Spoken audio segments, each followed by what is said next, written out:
morning, everyone. Welcome to Snap Aim Podcast. Today, I'm joined by Victoria Tran. And yeah, we had a little mic snafu, but you know what? It's fine. It was on my end. I'm a professional, I promise. All good. That's how you know it's real. That's how you know it's live. That is true. Yeah. And that's how you know you're human, which is great. Yes, I shall proceed. Thank you, chat. Thank you all for joining us so early. So, Victoria, let's do a quick run through of just, God, your career, which is, okay, first of all, actually, I think we first met at PAX East 2019. Was it 2019 or 2020? I don't remember. It was right before the pandemic. I think we met in no. Huh.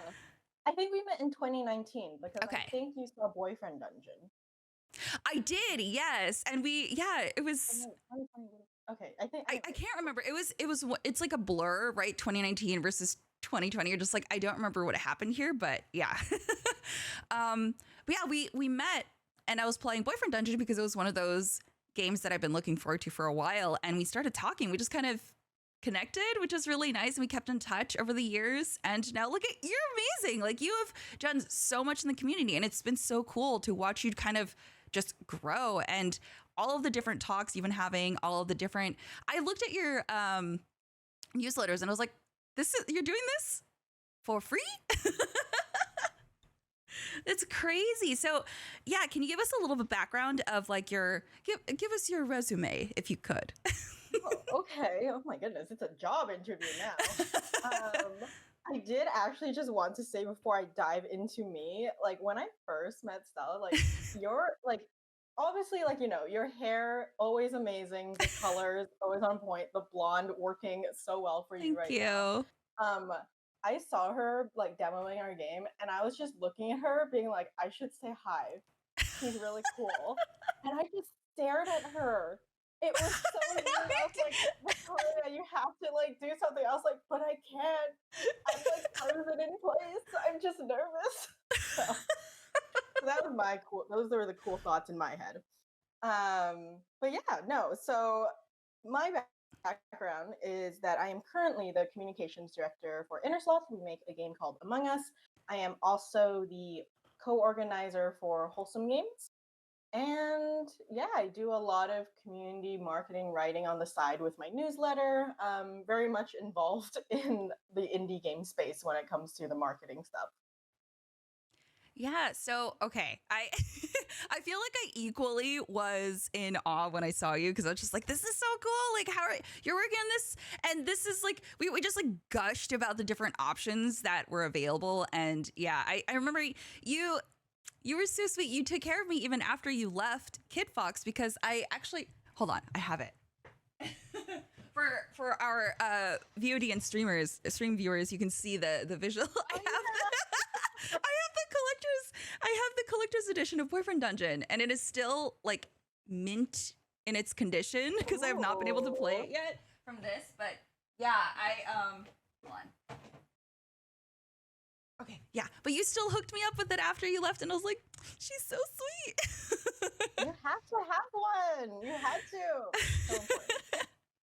Yes, it was. Yeah, it was just one of those moments where I was like, I definitely still felt very new into the space because like I started working at IGN in 2019, like in June, right before the week of E3, because I remember going into the office and everyone was gone for E3 except for me because I was a contractor. So I was like, oh, great first start. What do I do here? Great. Pull out. Yeah. So going to PAX East, I was like, oh, maybe people won't really be interested in like, things that I have to say and stuff, which it was really nice having a real conversation with you. And it felt really good being able to focus on different things. And also another Asian woman in gaming, I was like, yes, this is amazing. So happy. And yeah, so how have things been at Innersloth? Like, what is your favorite thing to do when you walk into work? Well, I guess, yeah. Remote work. Mm-hmm. Honestly, it's Innersloth, like working on Among Us is very difficult to describe because it's so much. It's chaos all the time, but like in the best way because I've been there for almost 3 years now, and I definitely wouldn't be there for 3 years if I didn't think it was a lot of fun. But continually the favorite thing, and it feels like such a corny answer every time I talk about it, because of course, being in community, like that's going to be my answer. It is literally just talking with all of the players. Um, I never get sick of Among Us memes. It is so funny to me, and everyone like had like because it me like the meme evolves over time, and everyone keeps coming up with like different jokes. I'm like, I don't understand how you can, but it's hilarious every single time. I love it. Have you seen those TikToks where grown ass men just start bullying like the little kids? Like, I'm gonna report you, and they just go, no. In Among Us VR, yeah. Yes. But it's like all in fun, but it's so funny because they take it so seriously. Like, he's lying. And you're like, welcome to the real world, kid. No. Did you see this like one Among Us VR clip where like this guy is like trying to prank this kid? He's like, "Oh, I have a gift for you. Like, what's your address?" And the kid just blurts it out. And he's like, "No, no." And he like sits down this kid and he's like, "You shouldn't ever do that." He's like, "But you asked me for my address because you wanted to send me something." He's like, "No, no, no." Oh God. I mean, that's very sweet of him to teach him, but also it's like, we don't have to worry about people with candy vans anymore. It is literally just people in Among Us being like, hey, I have an Among Us plushie I want to send you. Here's my address. Here's my social security number. You're like, honestly, just like a lot of the online games, like a lot of the online games, and like it's great because Among Us VR has been like adding so much good moderation to it. But it's good. like you see this in all of the massive games that like have quite a large like database of younger players who Yeah. aren't used to this sort of thing. And what is it? They were saying talking about just how you get a little less media savvy. Especially when you grow up Yes. with it. That's like yeah. Yeah. Okay. So I have to ask. Okay. So, because I didn't grow up with a lot of tech, I was allowed to watch things for like an hour. So I was. This is kind of getting into the weeds of it, but I was raised religious, so like if it was anything that was Bible themed, it was okay. Like Veggie Tales, I could watch for hours on end.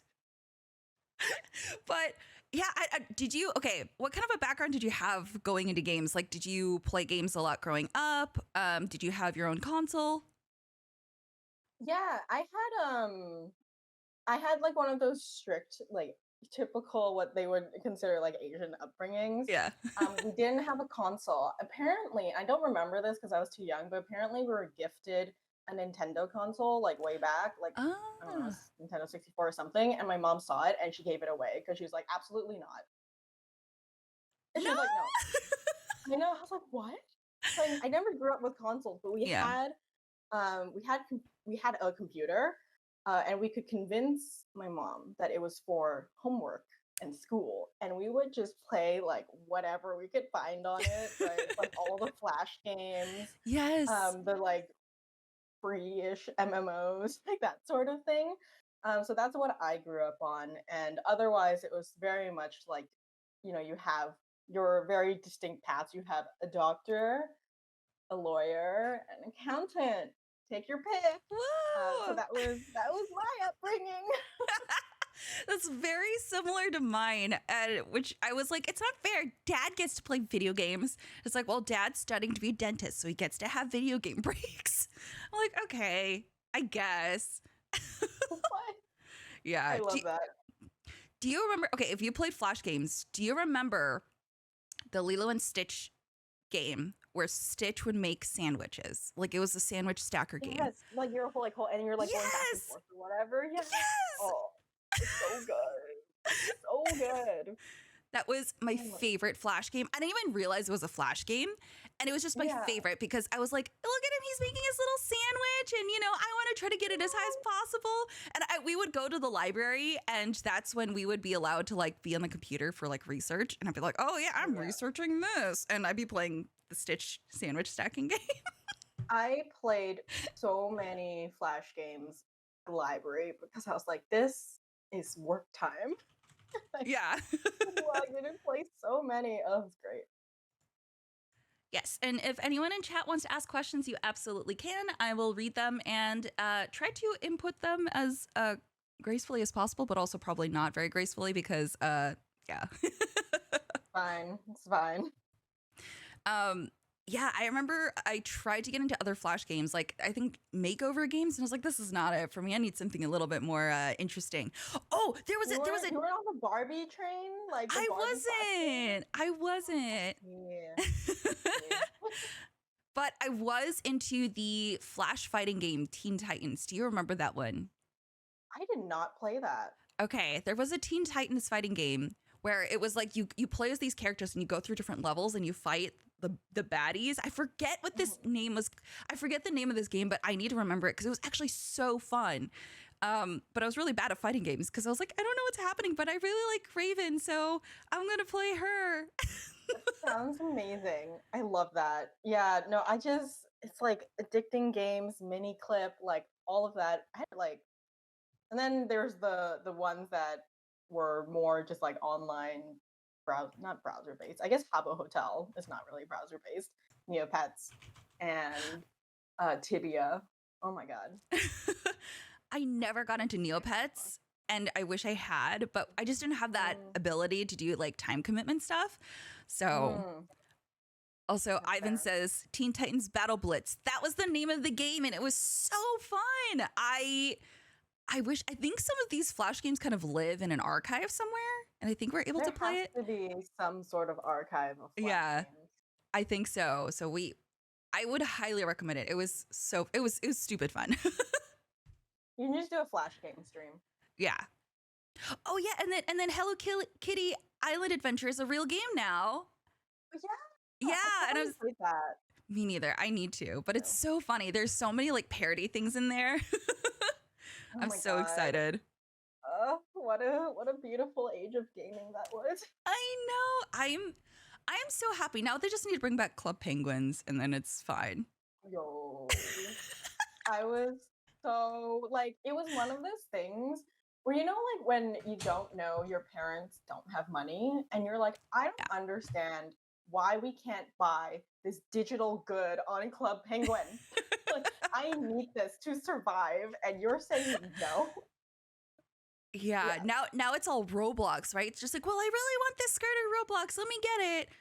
And it's so interesting. I can't. So I was thinking about I guess raising a kid in this sort of environment, and I was like, I'm kind of glad I don't have to deal with that because I can barely manage my own time online and in games. You want me to try to manage another human being that I want to make sure is going to read books, is going to be literate, and all of these things, because I was like, you know what? I understand that my parents didn't have the system down perfectly, but also I'm very glad that I didn't have as much screen time as I did, because there's so many videos of teachers now being like, some of these kids are very illiterate and they're in like 5th grade and it's crazy. Like the learning is, I think that the pandemic also affected a lot of people's brains, but it's so interesting to see them talk about how development is so different now. And I'm like, I don't know how to, like, we can use Minecraft as a learning tool, but kids are really into like Roblox, Fortnite, stuff like that. So it's really interesting to think about kids growing up in this environment versus how we grew up. Yeah, it's terrifying to think of the way like education just changes and like technology, evolves way faster than any laws or educational system can really keep up with. So it's a pay teachers more. Seriously, I'm like, they're in charge of all of these little brains and they're not getting paid enough. That's crazy to me. Yeah, yeah. I can't even like I don't have children, but I have like my little cousins, and like sometimes when I have to take care of one of them, like, oh my God. So hard. Do you just distract them with like Among Us? Oh my God, do they love that you work for Among Us? Yeah, yeah. They like it specifically if I can give them free stuff. Like that's the thing. It depends on what age. Like if they're young enough, like they want the free stuff, and then they're like, "Can you get me free Minecraft stuff?" I'm like, "No, that's not how that works." And they're like, "Oh, okay, well, we'll take this." And then the like slightly old, like the teeny ones, like teenage ones are like, can I like use the Among Us TikTok account to promote me? And I'm like, no, you can't do that. That's so weird. Like, can you promote me on the Among Us TikTok? And I'm like, what? Come on, don't do that. Can you give I me don't wanna- exposure? Being used. Oh no. Oh my God, that's crazy. That's another thing I was thinking about. I'm like, so when we were growing up, it was all about becoming a YouTuber, right? But now it's like, oh, I want to be a TikToker. And I'm like, what? What? I mean, I get it. I kind of get it because TikTok is really easy to do just like silly videos, do dances, and it's like, 30 seconds long or whatever you want it to be. But it's crazy to me. It's so different. And I'm like, you know what? I'm very glad I grew up in the time that I did. As much as, as much as things might be a little bit easier now, it's also a little harder to manage things. It's crazy. I'm very glad I'm not raising a kid right now. I know. It just honestly, any time to raise a kid to me sounds like a horrifying time. So yeah. Oh shout out yeah. to parents. Athletic brings up educational point and clicks on PC. I remember, I think it was Wayfinder that I played, something like that. But also, did you ever play Zoombinis growing up? Zoombinis? Yeah. No. They were these like little blueberry looking shits that would like run around and you would have to help them by solving math equations, I think. And it was weird. Oh. I hated it. I have played many of those those educational point and click games. I don't remember if I enjoyed them. I just remember playing them. Which one was the one that you recall the most? That's the problem. I don't remember the names of them, but they were specifically to teach you math, and it was like a space shooter game. Whoa, that sounds way more correct number thing. Yeah. Okay. It's the side what was I don't know. Okay. Lost to time. Yeah, no, I tried to figure out what the name of the Zoombinis one was, and I was like, little blueberry men crossing a bridge, because that's the level I remember specifically, and it was like, it took me so long to figure it out. What a name. Who's gonna remember that? It's fine. I don't know. I can't judge it. It was decades ago. I know, but now I can't forget it, so. Ooh, we do have a question. Okay, so Quantum Espresso, ooh, I love that, asks, how was your experience in college studying communications? Did you always know you wanted to work at a game studio?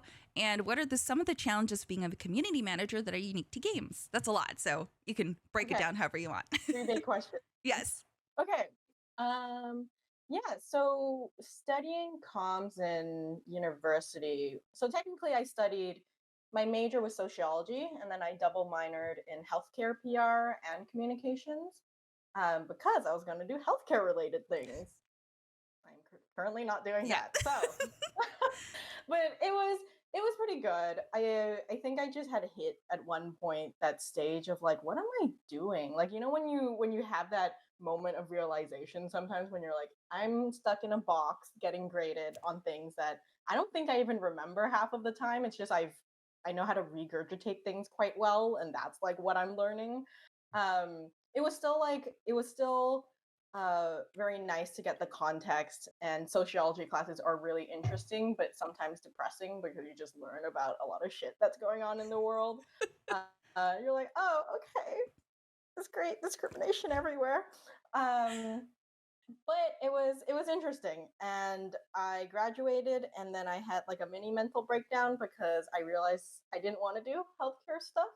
So I never thought that I could work in a game studio, and I never realized it was a job that existed, weirdly enough, even though I played games, right? And I was like, people are clearly doing this, but I can't do that because that's not a thing that exists for me. So yeah, I never thought I would work in a game studio, but ended up doing it because I had that episode after I graduated where I was like, you know what, I have nothing to lose. I don't think I want to do what I studied 4 years in school for, so I'm just going to apply to anything and hope for the best. That worked out. So that's good. Yeah. Yeah. But the last question was some challenges of being a community manager that are unique to games. It's a lot. I think, and one of the challenges, honestly, is that between AAA and indie and like whatever the space in between is, every community manager sort of has a different job description. In AAA, you tend to have something that is much more structured, or at least that's what I hear. I haven't been in AAA, so I can't actually attest to that. But in indie, you tend to want, like, they call it like T skill, T level, or Mm. like employees that are like a T. So it's like you have broad skill sets and then one skill set that is quite like developed, and usually that's like communications or whatever, right? Um, you end up having to do quite a bit. So whether that is like press, whether that's influencer stuff, whether it's content creation, video editing, I guess sometimes for TikTok now, and analytics. It's just having to really be able to pick up a lot of things that change quite quickly too, because social media changes quite quickly. And also, yeah, just being that kind of bridge between the developers and a lot of the different communities that try to get information from you and making sure that it works. I don't know. It always feels like a lot, but it is a lot of fun. That sounds very fun. I didn't consider the T structure. I love the way that you described that though. That's really that's really interesting. How many people do you have on your team at Innersloth? So Innersloth is a total of maybe like just under 30 people. Oh wow, okay. I don't know like the exact number, but yeah. Yeah. And then I have a community manager and a player support lead on my team. Oh cool. Yay. No, it's growing. Usually, so I used to have to do everything like myself, or like obviously like with help from other people on the team. But I didn't have like a community manager. I didn't have like player support, and I've been building my team, and it's so fun. They're great. That's awesome. I always love seeing any social posts because I'm just like, oh my god, you guys know how to make it so fun, and everyone seems to. It's the one. It's like that and Fall Guys that everyone seems to just kind of embrace, right? Like the community just really loves that game. Um, what was the most fun social post that you've put out? Hmm.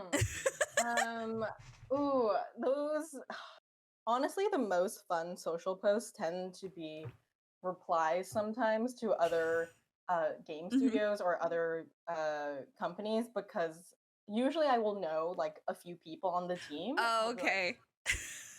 so it's what is it? I think I called Xbox Daddy at one point, probably about this account. I missed that one. It's because like was it Xbox had like photoshopped like their I think their it was it their was I think it was like an Xbox S or something with a visor, and like it was like cradling a little Among Us bean, and I was like, they're just asking me Oh, to that makes say sense. it, Yeah. call them daddy. I'm like, I have to, so I did. That sounds so fun. Oh my god. No, that is the perfect time to call Xbox Daddy.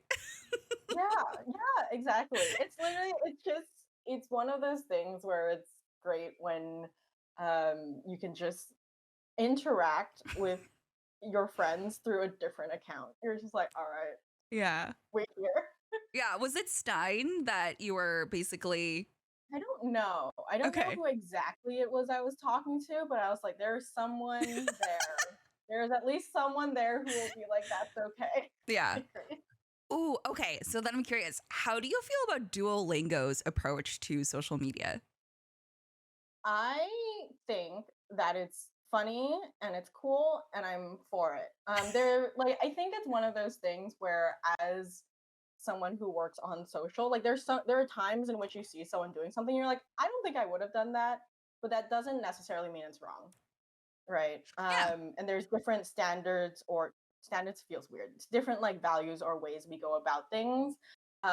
Which again doesn't mean it's wrong. And I think they found like massive success and people love it. So I'm like, yeah, go for it. I love this for you.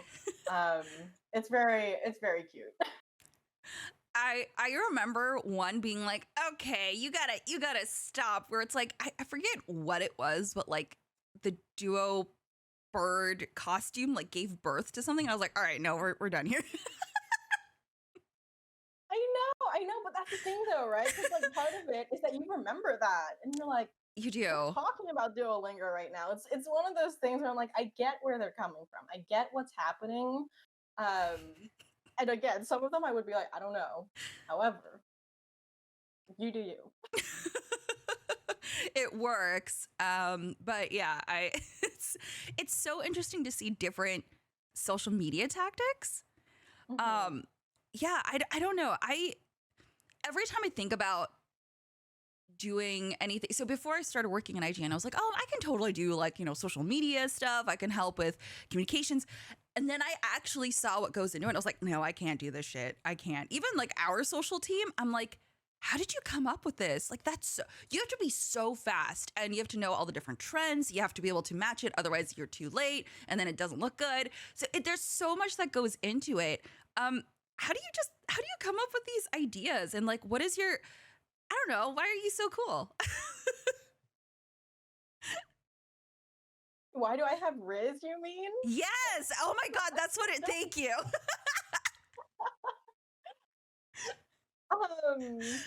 Honestly, like it's one of those questions where I wish I could say I had like a super smart answer for it, but part of community management, the reason why um it can be such a intense job is that you just have to be part. Like be you can't use the slang, you can't be a part of the community without spending that time in it. Like it's Mm, very much understanding the culture of it, but also like appreciating it and thinking it's really fun. Like I find it so fun and fascinating when like different kinds of slang come up and the ways in which people have changed their language to dodge censor words. And it's super annoying, especially when you're trying to moderate a game for sure. But like even with TikTok, when they stop saying murder or killed so they could say unalive because they thought like, oh, I'm gonna get shadow banned if I say killed or something.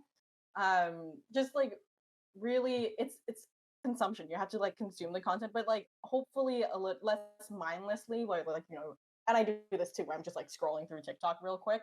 But actually like taking the time to analyze and be like, okay, like they're talking like this, they're interacting like this. What's the vibe that they're giving off? I don't know. It really does feel like studying a culture, which I guess you are. yeah, no, that's a really good way of putting it. Just because, I mean, like we just used Riz, right? Like that's something that came out of.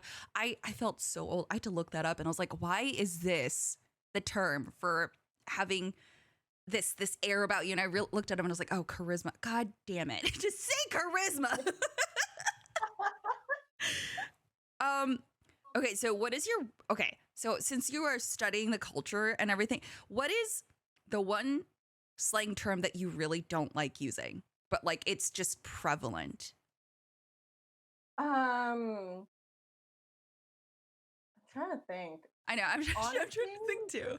yeah, I'm like, I don't think there really is anything. There was one time where, okay, the problem is sometimes I'll do things ironically. You know, when you do things ironically, then it becomes part of your actual everyday. Oh Like no.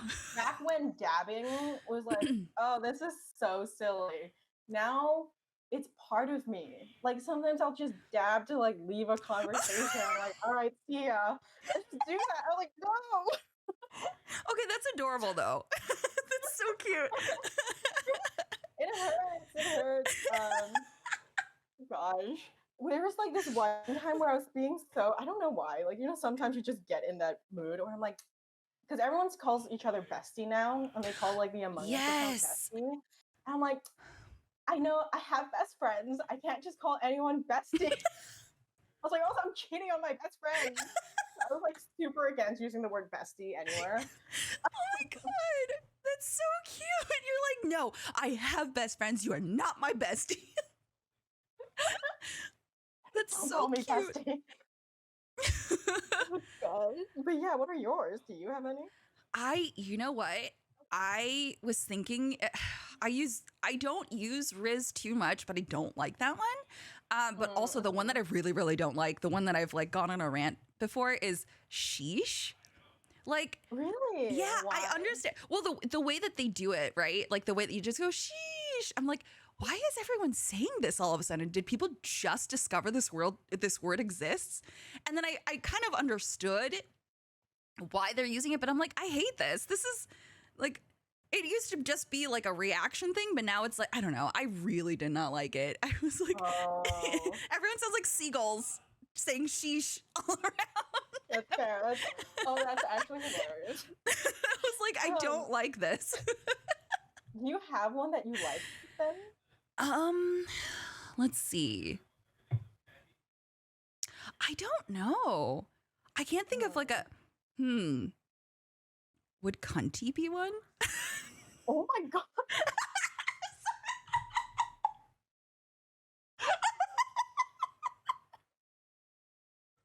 I'm sorry. Like, you know how people call things like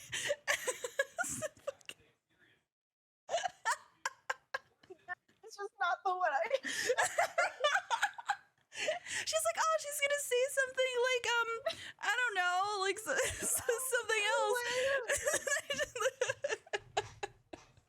But like, it's so funny because like I was watching, there's so many different things with like that word now, and I used to not like that word, but I think the LGBTQ community has kind of taken it back, which is great. It's like, so I recently started playing Pikmin, and there were these two girls who were cosplaying as like Pikmin, but they had heels on. And the TikTok said, you better not be cunty Pikmin when I come back from work. And they're just dancing and like, you know, it's like serving cunt. That's the one that I like. You know what? I agree. You're so right for this, and I'm glad you said that. Yeah, so I guess that one's my favorite. But I was like, does this count? You know what? Yeah. Yeah, wow. You're so right. That's really good. Now I don't even know what mine is because I'm like, that's the best one.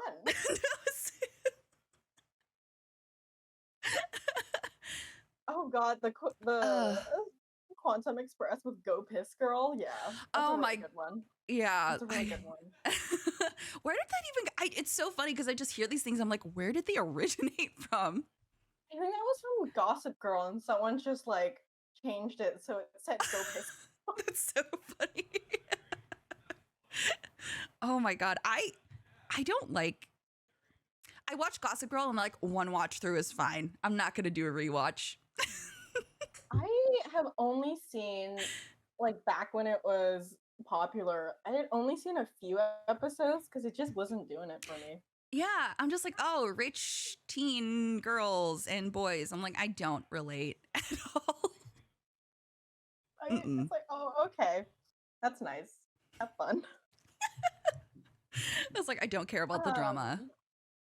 Have you heard No Printer? Like fax, no printer? Yeah, all facts, no printer. Oh my god, it is very clever, So yes. This is so good. And it works for us millennials. Yeah, we know exactly what that is. It's age appropriate. I do like that one. That one's very clever. Some of these are really funny, and you're just like, how did you come up with this? I know. It's wild. Yeah, every time I think I'm funny. The language has evolved so fast. Yeah, I'm just like, man, I thought I had a comprehension of the American language of English, but like, no, I don't. I really don't. No one does. It's fine. You know who has a better comprehension of it? Like, people who didn't grow up with English as their first language. Yes. It's actually, okay, so when I lived in Korea, we did, there were different schools you could go to like after school, which is crazy, but there could be like English school, stuff like that. So I attended one once.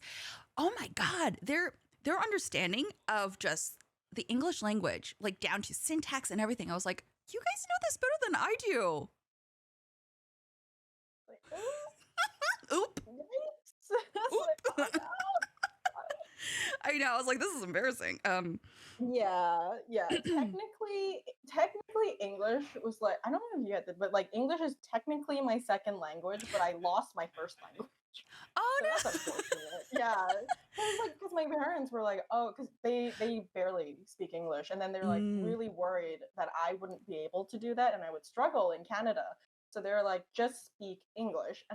And because back then they didn't know, like, if you don't speak your language, you're going to lose it eventually. So then I lost yeah. it. And they're like, wait a minute. I was like, oh, that's sad. Yeah. It's so interesting. Wait, are you first generation? Second gen. Second gen. Okay. Yeah. So I'm first gen. So when we moved, English was my second language. I do actually, it's so weird. The one memory I have of me like being younger is going to preschool and speaking in Korean to someone. And the girl, I could understand English. She was like, what is she saying? And I had like another Korean girl who was like translating for me. But like I could understand English, Oh, but I couldn't say it in English yet. So I remember that. oh.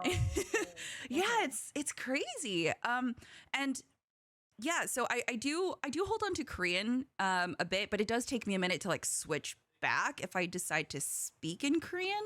I did a interview with a Korean developer and I was so frustrated because like I know how to say these things, but just give me like 5 minutes to answer you.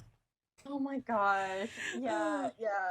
That's the thing, because now I have that where I can understand Vietnamese, but I can't actually like say it back. Like I can't generate the words in my head. I'm like, oh God, I can't learn this. Yeah, I wish I had kept up with it more, but it was definitely like my parents did the same thing where they were like, no, we want you to. Well, it was weird. They would go back and forth. They're like, oh, you should be proud to be Korean, but also be American so you can fit in, right? So I would explicitly just talk in English for a while, but then we moved to Korea. So then I did have to speak Korean Oh. a lot, which is probably when my Korean was the best. And then I moved back here and I've been kind of losing it, but Mhm. and that's what Duolingo's for. Hey. The owl that bullies me every day. Yay. Mhm. Yeah, I exactly. D Moreno says us multilinguals need time to compile while speaking. I really do. That is fair. That is fair. Hmm. Yeah, but like I feel like translation devices have gotten so much better now too. Like Google Translate has gotten better. It's not there yet, but it's gotten better. When I traveled to Germany, I just took a picture of a menu and you put it into the Google Translate thing and it just tells you everything. Yes. It's Yeah, so when I went to fun. Taiwan, I did that exact thing. I was like, oh, this is so helpful. This is great. It's amazing. Yeah, I was like, this is awesome. Yeah, Google Overlord. Yeah. Oh yeah, 100%. Hmm. Yeah, it's been really nice, but I'm like, man, I is it too late for me to learn more languages? I tried to learn Never Italian. too late. Yeah, that's true. Italian is really Sweet. pretty, but like, oh my god. It's like all of my history from high school with like Spanish is coming in and it's like so it's almost similar enough that I can kind of get it, but at the same time I just got to the point where it starts like diverting and I'm like, okay, this is too much for my brain. Languages are genuinely just the one of like the worst things to figure out and understand, but I want to. I think it's like it makes me think of how like if you were to learn English, it feels almost impossible with the amount of slang that we have. There was so much. Yeah. I'm sure See, other languages have a ton of slang too, but I'm not learning them. So I'm just like I yeah. just know English as a ton.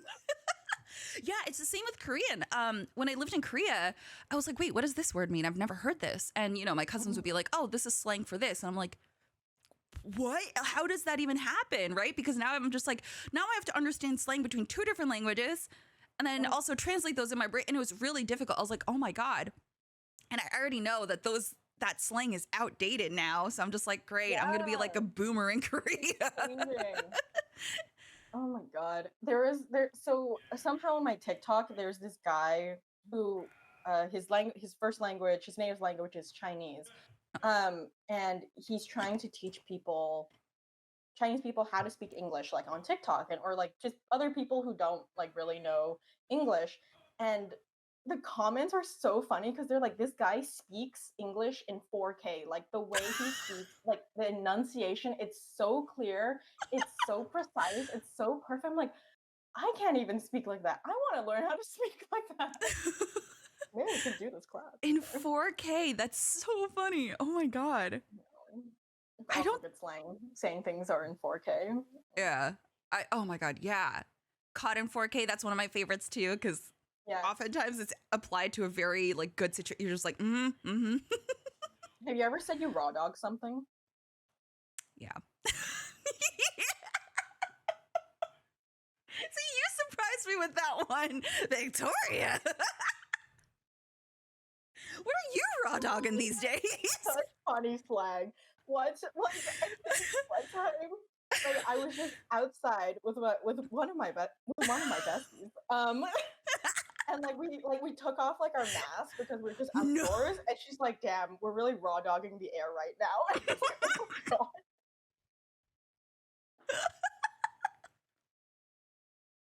Honestly, I'm pretty sure.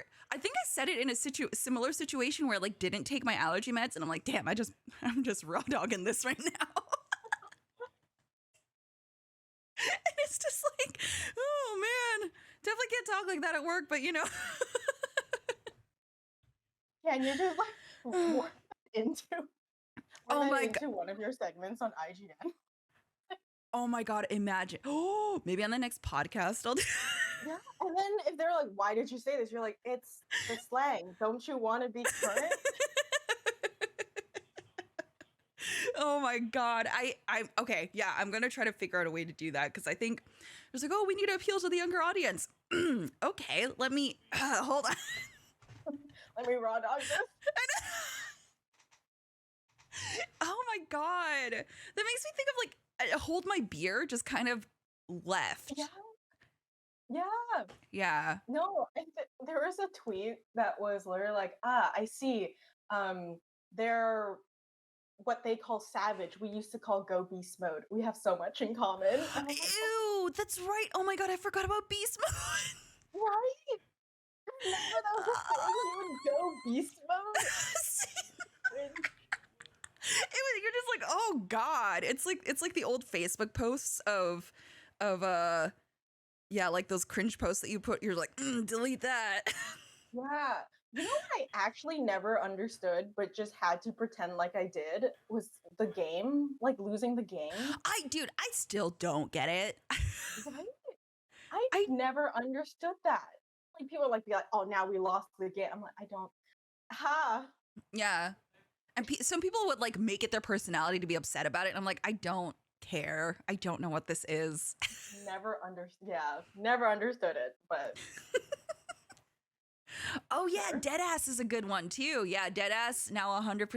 It's okay. I think what I say, I'm just like, God, it sounds so like wrong when I say it, but like it's weird when Gen Z kids say it. You're just like, yeah, okay, that makes sense. Use proper terminology. It's fine. You could say 100% or whatever. Yeah, I don't know. I've definitely used Deadass, but I'm like, I'm so curious for when we're just like old Asian ladies. what are we gonna say? Like, are we gonna say? We still gonna say Riz? I don't know. Would it be so funny? It's like those TikToks where those people will like have the old filter on and just pretend to be like, you know, in the nursing home and just like reciting Nicki Minaj lyrics. And I'm like, that's gonna be me.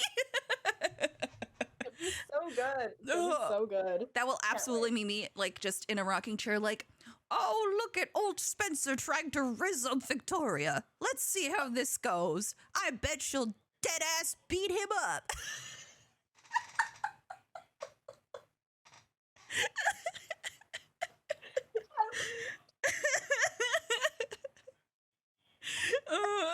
Oh God.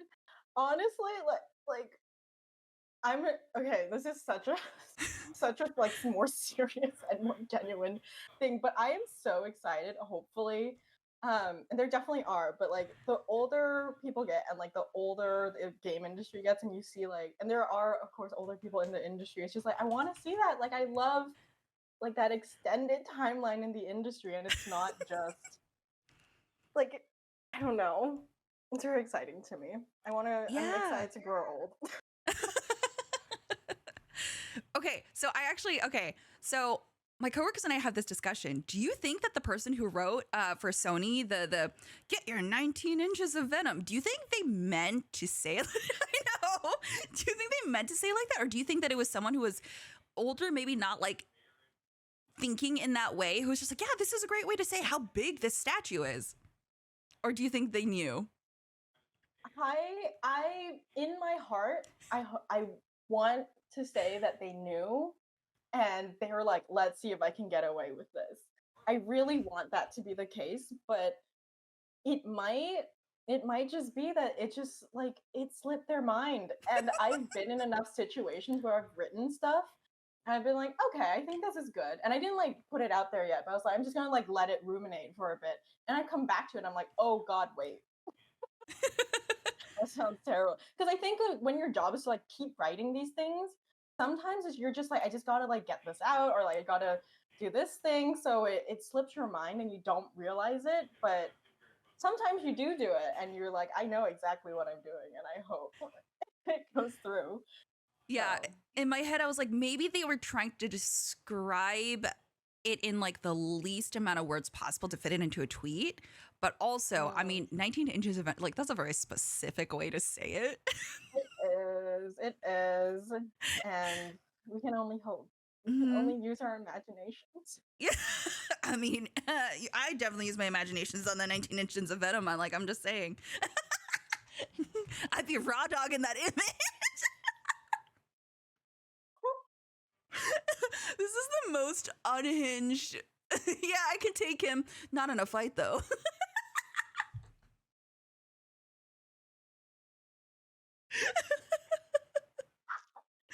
I told you this is very unprofessional, very just like casual. This is great. Greatest podcast I've ever been on. Moreno says, y'all need Jesus. Never change. Yay! Thanks. Oh, that's perfect. That's perfect. You know, if there's one thing that people remember today, I hope it's that. Yeah. Well, I've already seen in chat the raw dogging comments, so I think people are going to come away with that. Yeah. Okay, great. I'm so happy for you and this wondrous occasion Yeah. we can do. Yes. My partner works in like a like one of the more serious professions, and sometimes I'll tell him about the stuff, or like he'll say like stuff that I'm on and like the stuff that we talk about, and it's super unprofessional. He's like, "What is this? What do you even do?" Like I don't know. This is your life. What is this like? Is it very different? Like talking about the different problems that you have with work, and then does he ever provide something? Is he into like game space? No, so he's not in the game space. Like he plays games, but Yeah. it's not like anything in that. And honestly, it's quite nice because I have to sometimes, before I tell a story that's happening in the games industry, I have to be like, is this worth giving all the context to? And that's actually like a really nice reset of like, oh, actually, I don't really care about this that much. It's Mm. not that serious. So I won't talk about it. But if it is that serious, I'm like, oh, okay, this is something that I really care about, and that's something like I want to spend more time on. Because I think, I mean, I'm sure you have this too, where it's like when your hobby is work and your work is your hobby, it gets mushed in sometimes, and it can be really hard to like get yourself out of that. Yeah. So yeah, it's nice, it's really refreshing, and I'm sure everyone has their own ways to kind of get about that. But yeah. Yeah, I was gonna say, is it so? Does he ever provide like a fresh perspective on something that you might be stuck on because he's not as ingrained in the game space as you are? Yeah, I think so. It's one of those things where I always value kind of different perspectives when it comes to my work. Like it's great to get inspiration from people in your field 100%, but I've gotten like a lot of influence from my community management work, for instance, from like Hmm. lifestyle YouTubers and just seeing the ways in which they connect with their audience and seeing the ways that like, oh, like it's really interesting like how the beauty community works together, or like, oh, when I'm trying to figure out how much protein I need to eat. Like that's a whole thing, right? Like there's a Yeah. community out there for anyone. And then I'm currently like learning about knitting the knitting community's drama, because Oh, there's like a whole YouTube channel about that. I'm like, oh my goodness, I don't even knit, but it's someone faked their own death so what? that they wouldn't have to fulfill orders. Yeah, you think there's game industry drama? You like, I need to send you this video later. It's Please. wild. Yeah, In yeah. in this digital day and age, I have like the amount of times I've scrolled through TikTok and like found drama. I'm just like, I'm kind of into this. Let me watch this as I brush my teeth. So I would be very interested in that. What? Someone just fake their own death because they're getting too many orders for yarn. Oh my god. Can you imagine? It's like a game gets too popular and someone's like, I'm done here. No. I'm gonna dead. take my own death. That's crazy. What? Oh my god. I'm so interested in that. Yeah, it's like watching fire burn. Yeah. It really is. Oh, Quantum also asks, do you know who the original creator of the Among Us jingle is? You mean just like so Among Us doesn't technically have a lot of music in it. Like if you mean any of the sounds and music in the game itself, that is Puffballs United. That's one of our co-founders. Oh. Yeah, he made all the music, all the sounds for it, and then I know like there are a lot of remixes of our different sounds and music, which are really good. And honestly, I've listened to like just for fun before. I'm like, ooh, the like trap remix. I'm like, oh, that's so good. Trap remix? Yeah, there's a trap remix. Wow. I need to send you so many links.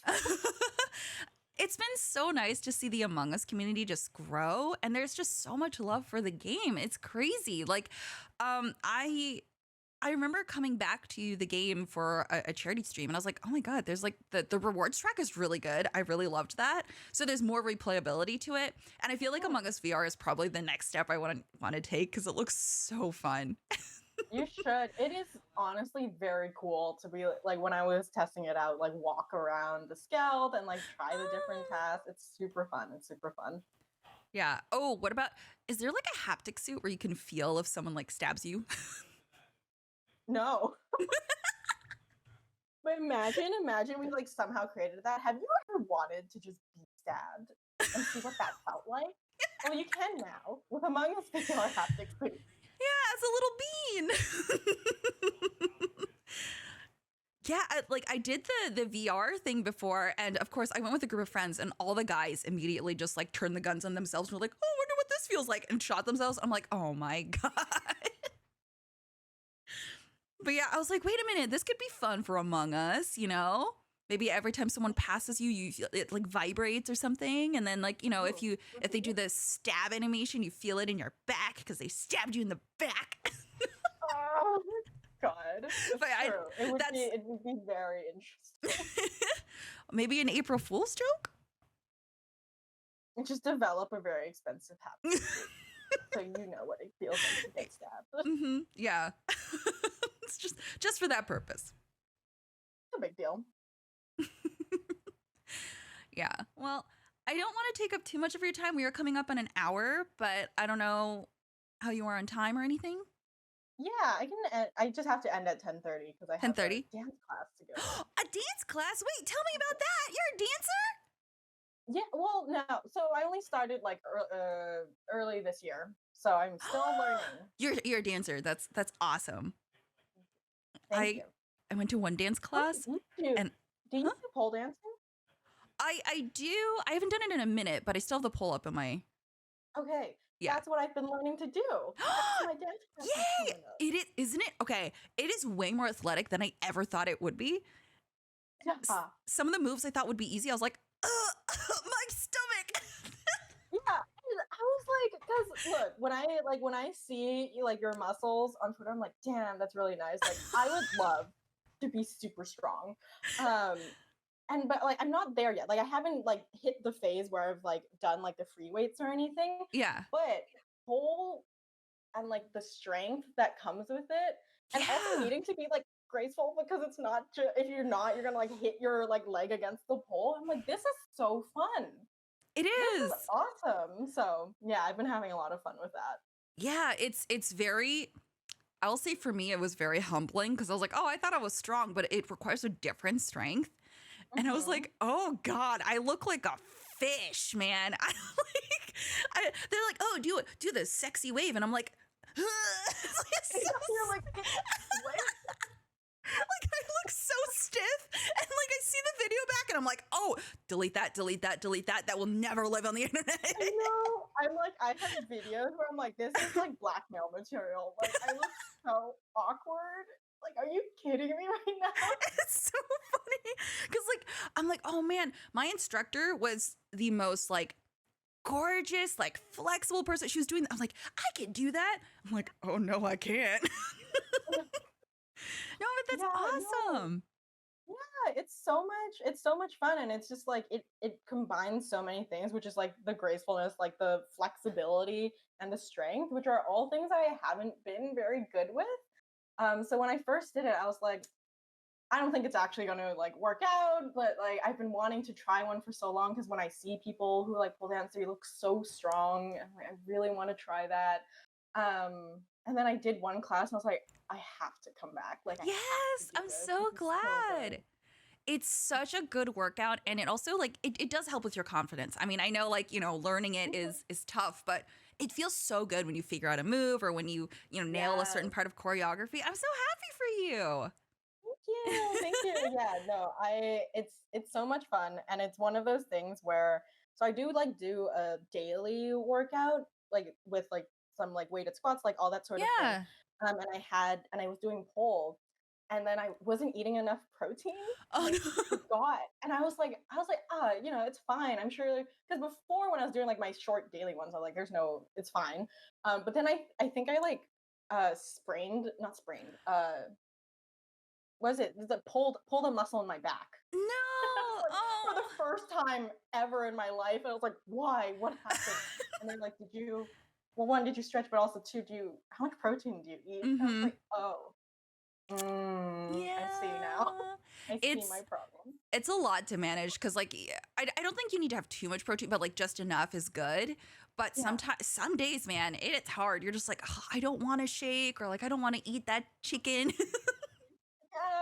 Yeah. Oh my gosh. So if you ever get a message from me that's like, please help me. Please. I Yeah, don't no, know I my would love protein. to. Oh my goodness, I would love to. Yeah. I love talking to people about fitness stuff. And like, yeah. Oh my god. I will probably once I move to LA, I'll probably look for like pole dance studios again, and then we can like talk about that too. That'd be so fun. Please, yes, please. Yeah, no, I just need you to know anytime I see your like weightlifting videos, I'm like, damn, one day. That's so cool. Yes, I will literally help you. Like, I am so down. I'm very excited for that. Thank you. Yay! Yeah. Well, I know we're coming up on your dance time, so we're gonna go ahead and go. But thank you so much for coming on and talking to me about like everything and being as unprofessional as me. Thank you for having me. I'm glad we got to just have an hour to talk to each other. It was very fun. Yeah. Always fun to talk to you. Always fun to have chat around. Yeah. Thank you all for joining. We'll see you next time.